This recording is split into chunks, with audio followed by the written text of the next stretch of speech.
Olá, pessoal! Nessa aula, a gente vai resolver alguns exercícios do Enem relacionados com o conteúdo dos últimos vídeos de física. Então, exercícios sobre propagação do calor. E aí, antes da gente começar, eu queria recomendar a vocês, conforme a gente vai passando as questões, vocês tentarem resolver sozinhos, darem uma lida, e para depois conferir a resposta. São exercícios teóricos, e vamos lá. O primeiro exercício é de 2017 e vai dizer assim: é muito comum encostarmos a mão na maçaneta de uma porta e termos a sensação de que ela está mais fria que o ambiente. Isso é comum, né? Principalmente se for uma maçaneta de metal, a gente tem a sensação de que ela está fria. Um fato semelhante pode ser observado se colocarmos uma faca metálica com cabo de madeira dentro de um refrigerador. Após longo tempo, ao encostarmos uma das mãos na parte metálica e a outra na parte de madeira, sentimos a parte metálica mais fria. Isso também a gente consegue pensar, né, na vida real. Dois materiais, né, metal e madeira, mesmo estando na mesma temperatura, a gente sente o material metálico mais frio. E aí a pergunta, né? Fisicamente, a sensação térmica mencionada é explicada da seguinte forma. Então, vamos conferir opção por opção. Letra A. A madeira é um bom fornecedor de calor e o metal um bom absorvedor. Bom, isso aqui não é verdade. A gente sabe que se trata de condução, né? O processo de propagação de calor aqui. Só que não existe essa diferenciação entre ser bom fornecedor e absorvedor de calor. Aquele material que é um bom fornecedor de calor também vai absorver bem o calor. Então, essa letra A não é verdade. Letra B. O metal absorve mais temperatura que a madeira. Essa frase de, absorve mais temperatura, ela não faz sentido. O que é absorvido é energia térmica. Ocorre variação de temperatura, mas conceitualmente o que está sendo passado ali é calor e não temperatura, ok? C. O fluxo de calor é maior no metal que na madeira. Sim, essa é a resposta. Por quê? O metal, ele tem uma melhor condutividade térmica, então ele vai conduzir o calor melhor. Quando a gente toca a parte de metal, o metal vai absorver calor da nossa mão muito melhor do que a madeira. E por isso que o fluxo de calor no metal vai ser maior. Vamos conferir porque a D e a E estão erradas. D. A madeira retém mais calor que o metal. Não, é o contrário. E o metal retém mais frio que a madeira. Essa frase também não faz sentido, reter mais frio. O que está sendo passado ali é o calor, e não é o conceito de frio. É energia térmica em movimento, que é o conceito de calor. Segunda questão vai ser semelhante, diz assim. É do ano de 2016, né? No experimento, um professor deixa duas bandejas de mesma massa, uma de plástico e outra de alumínio, sobre a mesa do laboratório. Após algumas horas, ele pede aos alunos que avaliem a temperatura das duas bandejas, usando para isso o tato. Seus alunos afirmam, categoricamente, que a bandeja de alumínio encontra-se numa temperatura mais baixa. Aquela sensação de frio, né, que a gente falou no outro exercício. Intrigado, ele propõe uma segunda atividade, em que coloca um cubo de gelo sobre cada uma das bandejas, que estão em equilíbrio térmico com o ambiente, e os questiona em qual delas a taxa de derretimento do gelo será maior. O aluno que responder corretamente ao questionamento do professor dirá que o derretimento ocorrerá. Então ele quer a resposta correta, né? Bom, a gente sabe que o alumínio ele vai conduzir o calor melhor, né? Perdão.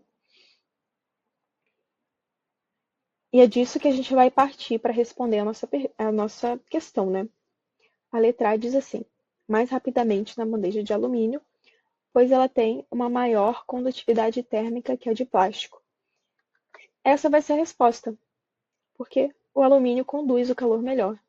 Então, na verdade, ele vai ceder esse calor mais facilmente para o gelo, para fazer com que ele derreta, justamente pelo alumínio ter uma condutividade térmica maior do que o plástico, né? É semelhante da situação metal, madeira.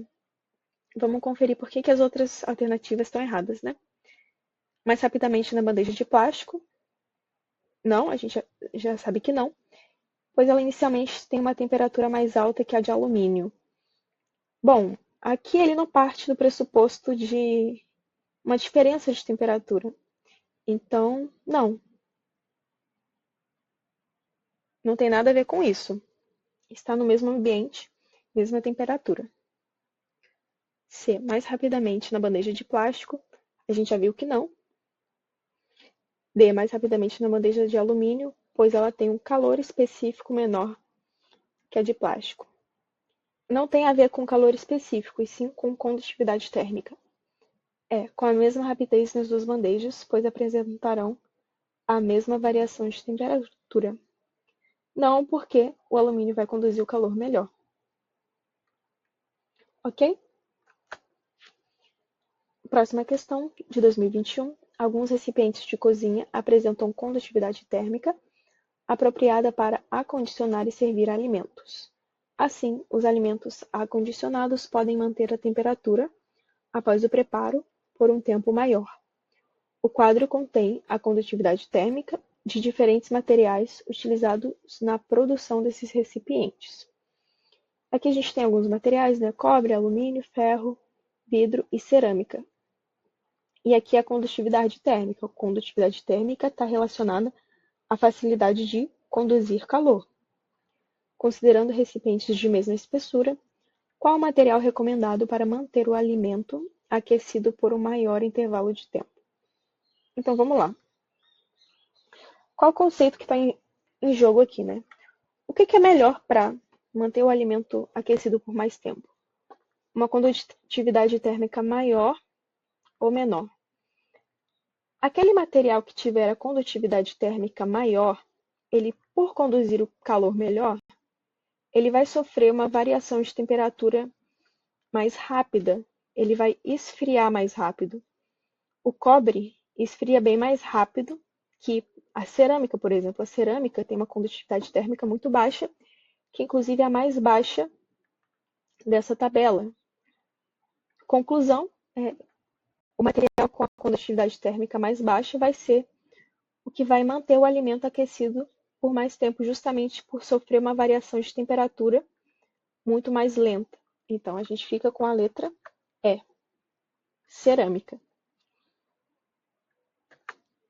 Próxima questão, de 2021. Na cidade de São Paulo, as ilhas de calor são responsáveis pela alteração da direção do fluxo da brisa marítima, que deveria atingir a região de Mananciais. Mas, ao cruzar a ilha de calor, a brisa marítima agora encontra um fluxo de ar vertical que transfere para ela energia térmica absorvida das superfícies quentes da cidade, deslocando-a para altas altitudes. Dessa maneira, há condensação e chuvas fortes no centro da cidade, em vez de na região de Mananciais. A imagem apresenta os 3 subsistemas que trocam energia nesse fenômeno. Então, nessa imagem, a gente tem a brisa que chega do mar, né? Encontra essa ilha de calor, levando a um fluxo vertical aqui, né? Levando ar quente. No processo de fortes chuvas no centro da cidade de São Paulo, há 2 mecanismos dominantes de transferência de calor. Aqui, então, está a chave da questão, né?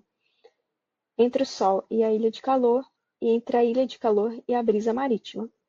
Esses mecanismos são, respectivamente. Então, na verdade, a questão é basicamente isso aqui. Basicamente, essa frase aqui. Que mecanismos de transferência de calor estão envolvidos entre o Sol e a ilha de calor? Entre o Sol e a ilha de calor, então, é a radiação que chega do Sol, né? E esquenta essa ilha de calor. Qual o nome desse processo de propagação de calor devido à radiação do Sol? Vai ser a irradiação. Então, a gente fica com entre a letra C e a letra E. Agora, entre a ilha de calor e a brisa marítima. Bom, a brisa marítima na verdade, é um ar em circulação, é um fluido.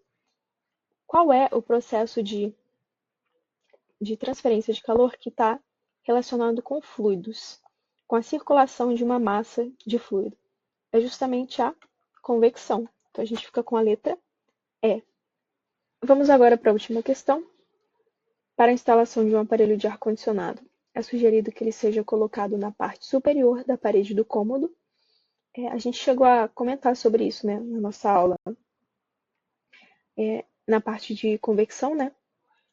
Pois a maioria dos fluidos, líquidos e gases, quando aquecidos, sofrem expansão, tendo sua densidade diminuída e sofrendo um deslocamento ascendente, né, ou seja, para cima.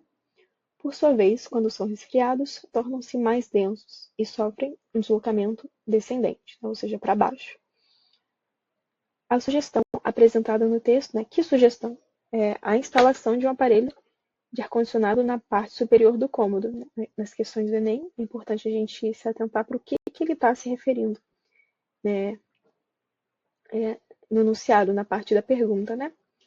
Então, por que isso minimiza o consumo de energia? Vamos passar para as opções.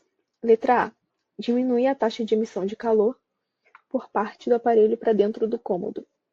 Na verdade, não, né? Isso não tem nada a ver com taxa de emissão de calor. Letra B. Facilita a circulação das correntes de ar frio e quente dentro do cômodo. É justamente essa opção, porque colocando o ar-condicionado na parte de cima, o ar frio que sai dele naturalmente vai descer e o ar quente vai subir. Isso vai facilitar que o conforto térmico, né, a temperatura para o conforto térmico ali seja atingida mais rápido, né? Facilitando a circulação de ar, a gente tem uma maior uniformização ali da temperatura. Isso favorece a economia de energia. Letra C. Torna mais fácil o escoamento da água para fora do cômodo. Também não tem nada a ver com isso. Letra D. Aumenta a taxa de condução térmica para fora do cômodo. Não, até porque a gente não fala principalmente de condução, né? E sim de convecção. Letra E. Diminui a umidade do ar dentro do cômodo. Também não tem nada a ver com isso. Então ficamos justamente com a letra B mesmo. Bom, por hoje é isso, pessoal. Obrigada por terem assistido. E até a próxima.